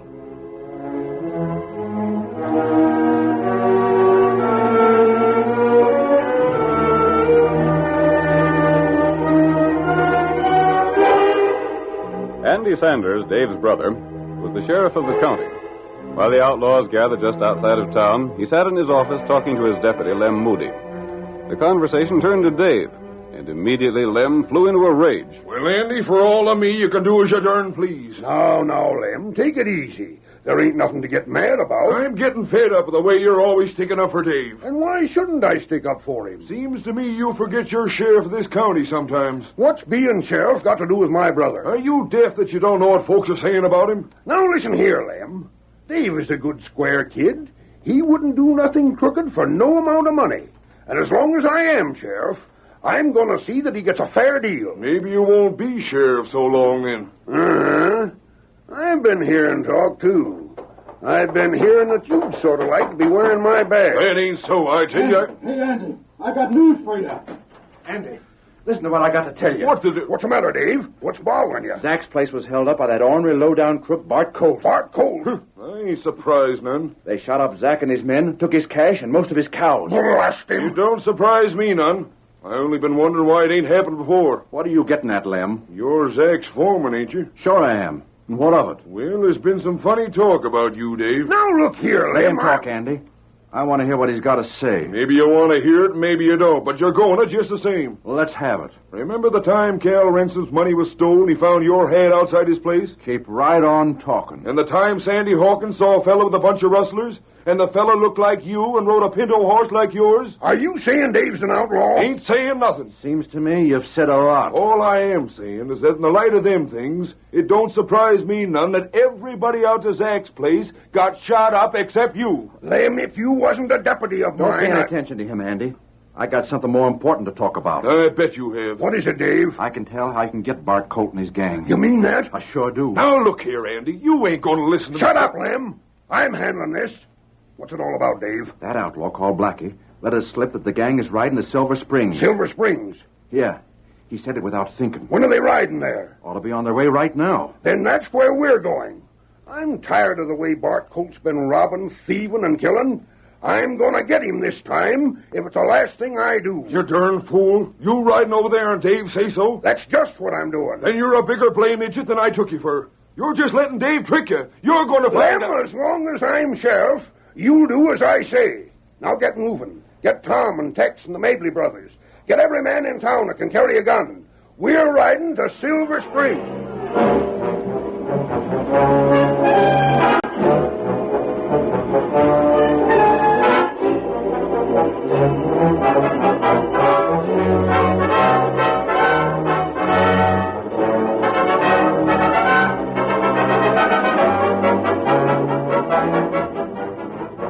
The sheriff was not the only one who wanted to capture the Colt gang. The Lone Ranger and his faithful Indian companion, Tonto, had been on the trail of the outlaws for several days. We see them as they ride toward the hills that separate Brown's Crossing from Silver Springs. Tonto, I believe we found the trail of the outlaws at last. That's all right. They must have their hideout somewhere in these hills. There's no other place that would serve their purpose. Oh. This isn't a trail the ranchers would use, but nevertheless, riders have come this way often. Often enough to kill the grass in spots. You read trail good. Not as well as you, Kemosabe. Look, the trail's fading out. Ground get plenty hard here. It leads into this dry riverbed. Oh. Maybe we find trail on other side. Yes, we'll go on. We're bound to pick up the trail again somewhere. Bart Colt and his gang must be captured. You get them all right. If they're not captured, Sheriff Sanders will be put out of office, and a deputy will take his place. Sanders is a good man, but Lem Moody would be useless against the outlaws. With him in office, they'd have everything their own way. Look, there. What do you say, Tonto? Their trail again. Those are fresh tracks. Oh. Them go south here. Yes. They've turned after following the riverbed and have headed for Silver Springs. That's right. And if Bart Colt's gang is going in that direction, it means only one thing. What's that? They're going to attack the town. Come on, Tonto, we've got to hurry. Get 'em up, white fella. Perhaps we can get there in time to stop their raid. Come on, Silver!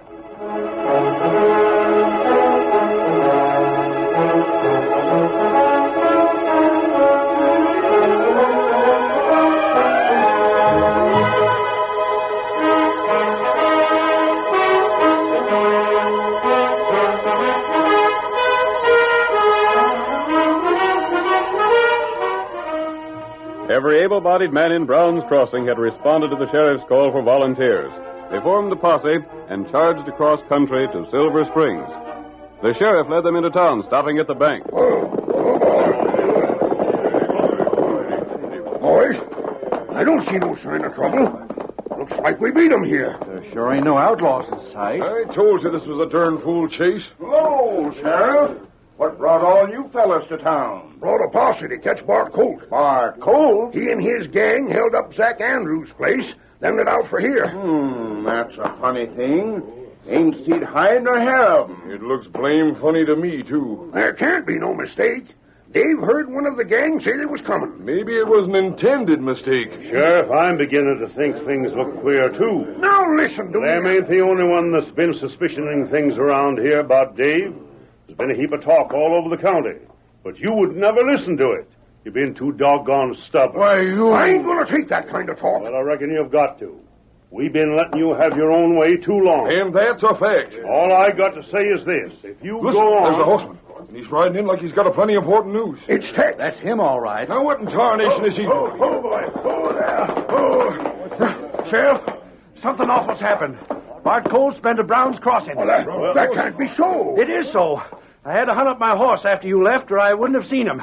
They come into town just as soon as you and the posse rid out of sight. What'd them coyotes do? Do? There ain't nothing they ain't done. When I slipped out of town, they broke into the bank and the general store and the cafe. There was nobody left to stand them off. Sheriff, it was you and Dave brought us here. It was you that fixed us so they could do their thieving with us gone. And it was Dave said that Bart was coming to Silver Springs. But, boys, listen to me. We've been listening to you too blame long. Maybe you and Dave are both working for Bart Colt. Fellas, we ought to string him up. I'm taking your badge, Andy. You're all through being sheriff. I says to string him up. String him up! Go ahead, boys. I ain't standing in your way. There's a good place right outside of town. Come on, what's the use of wasting time? Let's finish him off and then ride back home. No, don't do it. You're making a mistake. Stand back there. Another outlaw. Take your hands off those men. I'm the law here. You can't do this. I'll have You do exactly what I tell you. I'll shoot the first man to move. You got the drop on us now, but we ain't forgetting that white horse. And if we ever catch you... You won't. You're coming with me, Sheriff. Who are you? Why are you helping me out? I'll explain that later. You ready, Dave? You bet I am. Then come on. Hail, Silver! Get up there! Get him! Shoot him! I'll tell him! Come on, boys, get after him! We'll let him get away after him,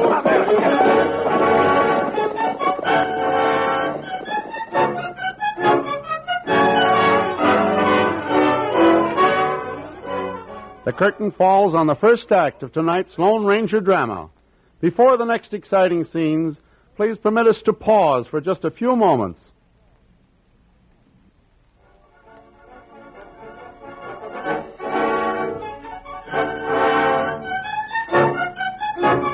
Now on with our story.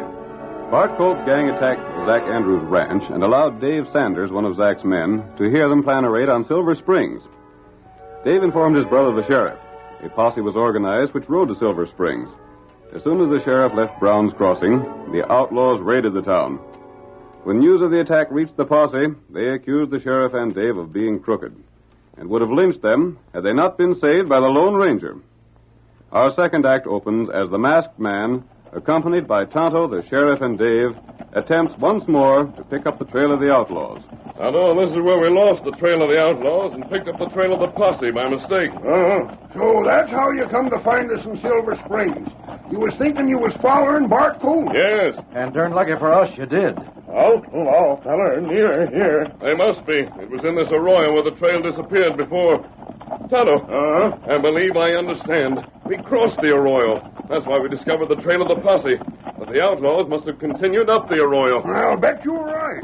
You can't see marks of the hoofs on this ground. It's been baked by the sun until it's almost as hard as rock. That's all the more reason to believe the outlaws would come this way. Say, ain't there some smoke in the air? There is smoke. Can you tell where it comes from, Kimosabe?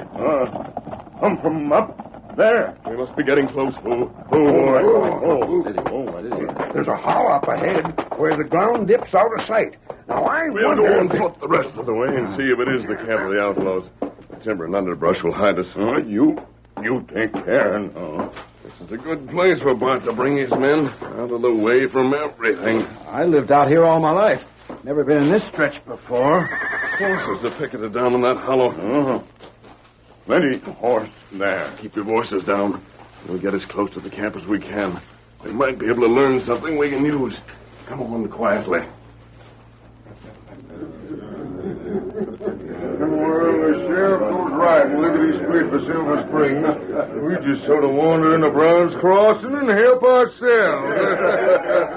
What are we going to do next, boy? I've been thinking. Yeah? I've been doing a heap of thinking about the Yellow King gold mine south of town. The one owned by them Easterners. Well, that's a mighty rich outfit. Don't come no richer. I hear they've been taking close to 100,000 a year out of that hole in the ground. Mm-hmm. They got their own smelter. Well, what's that got to do with it? They turn the ore into gold, put the bars into their own storehouse. By golly, that's right. Well, I'd forgot about that. Well, ain't that kind of risky? The sheriff rides over that way pretty often to keep an eye on things. And he ain't the sheriff no more, unless I miss my guess. But Lem Moody is. Lem Moody? He ain't gonna stir out of town unless he's got a mighty good reason. After what we done to Brown's Crossing, he don't dare. Yeah, that's right. I got rid of Andy. We fixed it so that slow-thinking Lem is sheriff. You think it's safe to ride the mine? Ain't nothing safer. When do we ride? Well, I'll tell you, boys, I believe in fast action. We done a lot of things today. We raided Zach Andrews. We cleaned out the town, so no one's going to be expecting us to do anything else real soon. So I says we ought to get after the Yellow King first thing in the morning. Whatever you say is good enough for us, boss. And that's what we're doing. The mine's about 10 miles from here across country. We get started about sunup. Before them dudes get to sleep out in their eyes, we're going to have so much gold that maybe we won't ever have to do any more robbing at all. Did you hear that, Tonto? Me here. We'd better get back to our horses. Gosh, if only I was still sheriff. But you ain't, Andy. And the way folks feel about us, maybe you won't ever be again. Andy, you believe Lem can be persuaded to set a trap for Bart at the mine? Him? Bart Colt's pretty slick. He had Lem sized up right. It'll take a heap to make Lem ride out of town with a posse. And the worst of it is, Bart's been given the law so many false leads that even if Lem wanted to, he couldn't believe any of them. That's going to make it hard. Yeah. But perhaps there's something we can do. What's that? If me and Andy can help you, just say the word. You will be able to help. But the first part of the plan will depend upon Tonto and myself. Me do what you say. We'll find a safe place to camp, and then we'll decide exactly what to do. You do the thinking, friend, and we'll do what you tell us. You saved our lives, so I reckon me and Andy owes you more than we can find words for. The important thing now is to get our plan worked out. Come on, Get him up, Silver. white fella. Get up there, get along.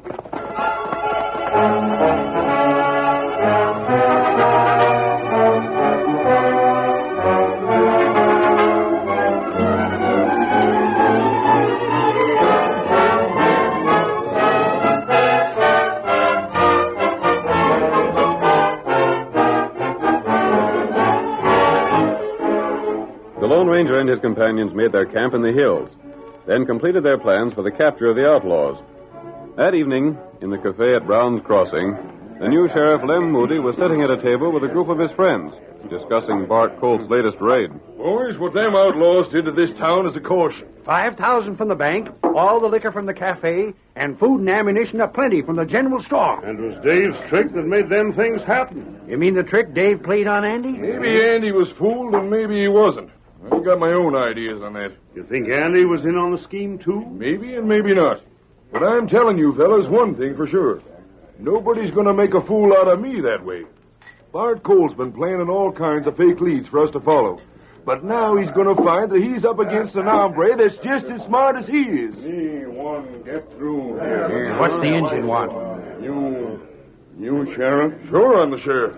Can't you see my badge? Me got news for you. What kind of news? Me tell you what outlaw do. Oh, Bart Colt's gang? That right. I want to hear this. Go ahead, Injun. What are them sidewinders going to do? Them ride to Briggs Ranch. Cy Briggs outfit, eh? And how come you to know so much? Outlaw feller not see me, but me hear what outlaw feller say. Overheard their plans, eh? That right. And you want me to take a posse to Briggs' place and catch them crooks? You do that? Lem, you aren't going to Don't you listen. go to worrying, Tex. I'll handle this. You sure you heard right, Redskin? Me sure. Now, let me see. I could get the boys together and be waiting for Bart when he shows up. It wouldn't be no stunt at all to corral his whole bunch. You go, you get outlaw. By thunderation, Lem, if you're going to let yourself be hornswoggled like Andy... Just you hold on. All right, Redskin. Thanks for the tip. I'll take everybody I can get hold of and lay for them coyotes out to the ranch. That good thing. Me go now. Hey, look here, Injun. Keep still, Tex. Let the Redskin go. Huh? What in tarnation's got into you? You didn't figure I fell for that stunt, did you? But you said Sure, I let him think so. No use tipping my hand to one of Bart's men. But I got a scheme. Yeah? I'm going to follow that Injun. And I got a hunch the Redskin will take me just where I want to go. All right. We'll see what that Redskin's going to do, huh? Maybe we might find something to talk about. Is that you, Tonto? Did you see the sheriff? Me tell him. But sheriff feller not believe Tonto. Wait. Someone followed you out. I saw him when he hid behind that tree over there. Oh, that sheriff feller. Good. I was afraid that we'd have to allow ourselves to be overheard at the window of the cafe. This is even better. You tell Lamb Moody that Bart will attack the Briggs Ranch? Tonto do that. Did he say he'd send a posse there? Fool him plenty. Him go to ranch, all right. And there's no danger that Lawman will be near the Yellow King gold mine. Them far away from there. And Bart will be glad to hear that. He knew if he could trick the other sheriff, it'd be easier to trick this one. That right. Bart's scheme worked just the way he said it would. Lem will take his posse to the ranch. But at 6 in the morning, we'll raid the mine while the lawmen are miles in the other direction. That's plenty funny thing. Lem's going back. He's heard all that he needs to hear.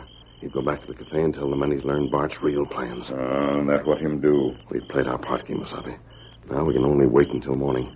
Here, Silver. White feller. We'll return to camp. Andy and Dave will be waiting for us. Them good feller. They're both fine men, Tonto. Yep. Let's hope that we can help them. Come on, Get 'em Silver. up, white feller.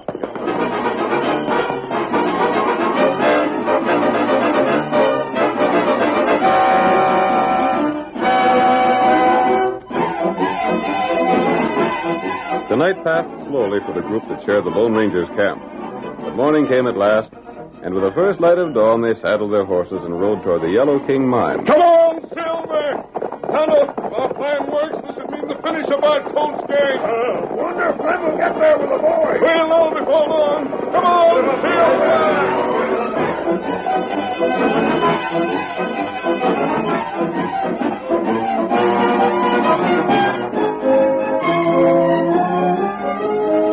The outlaws had started for the Yellow King earlier than the masked man had expected. They charged down upon the mine while the still sleeping men lay at their mercy. The key to the storehouse was taken from the foreman, and Colt's men began loading the bars of gold. Come on, get a move on. Let's load the gold and let out for camp. We're doing the best we can, boss. This is sure heavy work. Never seen gold that wasn't heavy. Nor I never seen gold that wouldn't buy just about anything a man could want. What's that? It's a fella on a white horse. And men with him. They're shooting at us. We gotta get out of here. We can't. They're blocking the only way we can go. Get back in the storehouse. Run for cover. There's only 4. Let's rush them. Most likely there's more behind. Do as I tell you. Get in the storehouse. Come on. Hurry up. Please, they stopped just beyond gunshot. Fire at them anyway. Maybe we can hit them. Yeah. Them 4 fellas, we'll be all right. If there's any more coming, we're sunk. And there is more coming. Boss, what do we do? Hurry around quicker for a change. They've joined up with them first fellas. And now they're all coming down this way. Oh, we ain't got a chance. I'm not going to be shot down like a dog. I'm going to give myself up. Come back here. I'm giving myself up, I'm telling you. I ain't going to get killed. You're right. Coward. Surrender, we'll shoot the whole bunch of you. Hey, about those children, me too. Hey, there goes Bart, around the back. Hit him. We got him, man. Good. We got the whole shebang. We got Bart and the Injun and Dave and Andy. We ain't missed a one. Lem, maybe you're wrong about something. What's that? Andy and the masked fella and the rest of them were holding the outlaws here when we come up. They weren't with Bart at all. That's right, Lem. I've seen it all. And what's the Perhaps idea? I can explain. The masked man. Andy and Dave were both honest. It wasn't their fault that they were tricked before. But you wouldn't believe them. They were trying to get Andy's job. That ain't so. I wasn't Listen to me. Dave and Andy were with me when we learned the plans of the outlaw. But we knew you'd be too stubborn to believe us that we told you the truth. I reckon none of us would have believed you, stranger. So we tricked you twice. Huh? First, my friend here told you that the outlaws would raid the ranch belonging to Briggs. Then he let you, Lem, follow him and overhear the plan to raid the mine. You mean you seen me? We knew you were listening. Lem, he was only half as smart as Andy. He only got fooled that way once. But they tricked you double, all in the same evening. Andy, as far as I'm concerned, you're still the sheriff. And I guess we all know now that Dave had nothing to do with the outlaws. Thanks, fellas. But it was the masked man that done it all. If it hadn't been for him, Bart would be raiding yet, and me and Dave would probably have been strung up.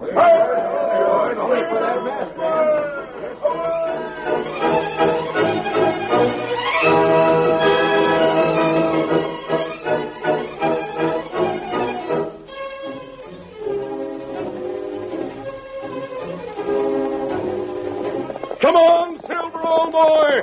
There's danger ahead. We're riding against Blackjack Martin. Hi-yo, Silver!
The story you have just heard is a copyrighted feature of the Lone Ranger Incorporated.